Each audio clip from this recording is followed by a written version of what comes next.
قرآن مجید میں 5 جگہ اللہ کے حق کے بعد فوراً والدین کا حق ہے. وَقَضَىٰ رَبُّكَ أَلَّا تَعْبُدُوا إِلَّا إِيَّاهُ وَبِالْوَالِدَيْنِ إِحْسَانًا. تیرے رب نے فیصلہ کر دیا ہے کہ اس کے سوا کسی کی بندگی نہیں کرو گے اور والدین کے ساتھ نیک سلوک کرو گے. اللہ کے حکم کے بعد، اللہ کے حق کے بعد والدین کا حق ہے. سورہ لقمان میں انشکر لی ولوالدیک، شکر ادا کرو میرا بھی اور اپنے والدین کا بھی.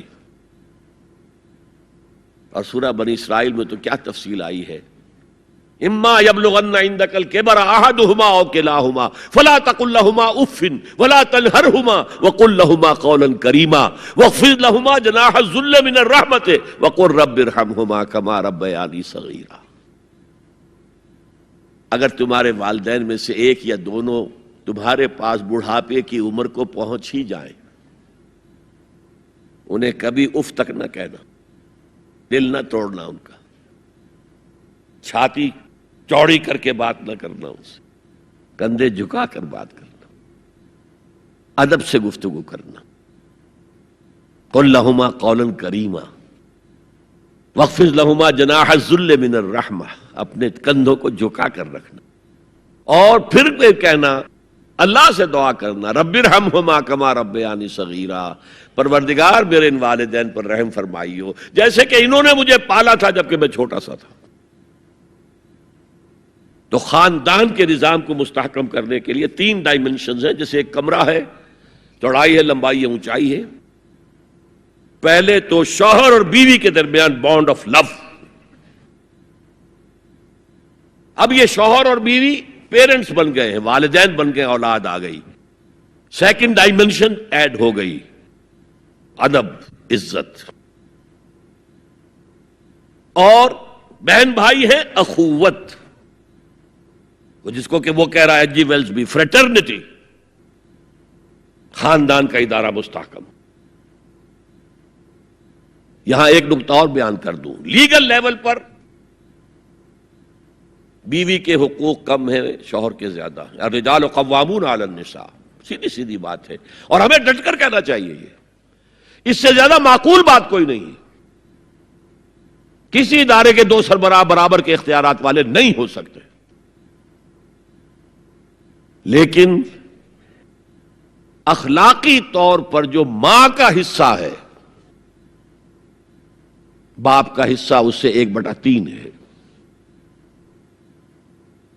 قرآن مجید میں آیا ہے نا، حملتہ امہ وہنا علی وہن وفصالہ فی عامین ان اشکر لی ولوالدیک. اسے اٹھائے رکھا اس کی ماں نے اپنے پیٹ میں، کمزوری پر کمزوری جھیل. کمزوری تو ہو رہی ہے، اس کا خون چوس رہا ہے اندر، جھونک جو ہے وہ چوس رہی ہے خون اس کا. اور سب ماؤں کو تو اتنی نرشمنٹ موجود نہیں ہوتی کہ آپ پریگننسی میں اس کے لیے ضروری نرشمنٹ فراہم کر دیں. وہنن علی وہن، کمزوری پر کمزوری جھیل کر بھی اپنے پیٹ میں اٹھائے رکھا. وفصالہ فی عامین، اور پھر دودھ چھڑانا ہوا 2 سالوں میں. وہ جھونک جو ہے وہ پھر اس کی چھاتیوں سے چمٹ گئی. لہذا اس کا حق 3 گنا زیادہ ہے باپ سے. ایک صحابی حضور سے پوچھتے ہیں، حضور میرے حسن سلوک کا اولین مستحق کون ہے؟ فرمایا تمہاری والدہ. پھر پوچھا ان کے بعد کون؟ پھر کہا تمہاری والدہ. پھر پوچھا ان کے بعد کون؟ پھر کہا تمہاری والدہ.